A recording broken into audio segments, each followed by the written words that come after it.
My name is Roger Foley. I'm 49. I was born in Ottawa, Ontario.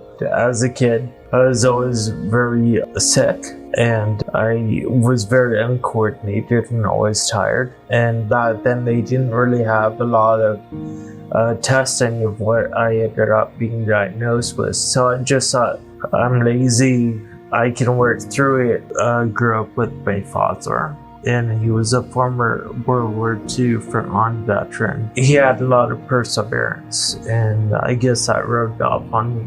When he passed away, it was really hard. But I'm bedridden. I have severe pain levels every day.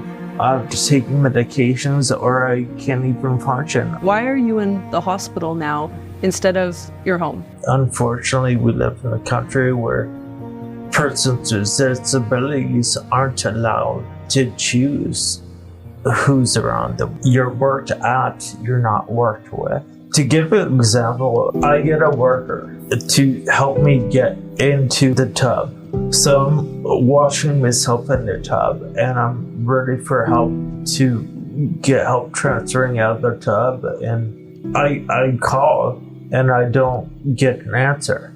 I crawl out of the tub and everything is slippery and I don't have full control of my limbs. And so I'm crawling, and as I'm crawling down my hallway here, and he's stretched out on one of my chairs in a deep sleep. And I'm like, what do I do here? Like, and keep in mind, I'm like wet, I'm naked. It's not dignifying at all.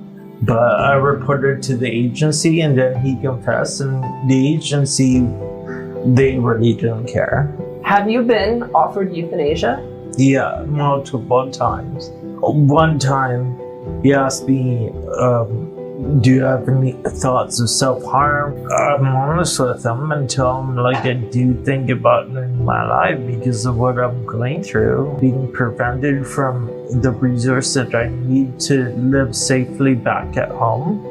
And from out of nowhere, he just pulls out, well, if you don't get self-directed funding, you can always apply for an assisted.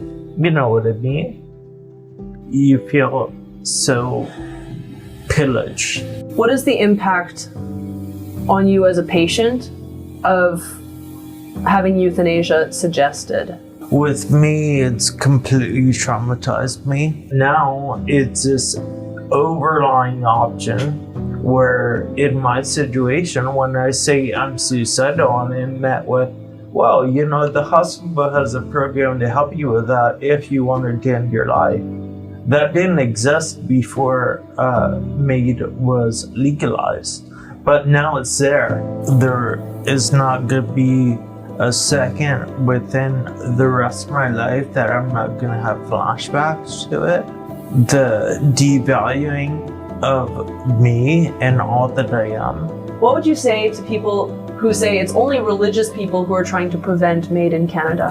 That's the ultimate gaslighting statement. Like, I'm not religious. I respect people who are religious. Saying that it's just persons who oppose euthanasia and suicide are completely wrong. And these people who usually say it, they have an ableist mindset, and they look at persons with disabilities and see us as just better off dead and a waste of resources. What is it that gives you hope, Roger? The thing that gives me hope is that one day this titanium wall of a system, I'll be able to break through it and get access to the resource that I need, and to live at home with workers who want to work with me and I want to work with them, and that we can work as a team. I have a passion to live. Like, I don't want to give up my life.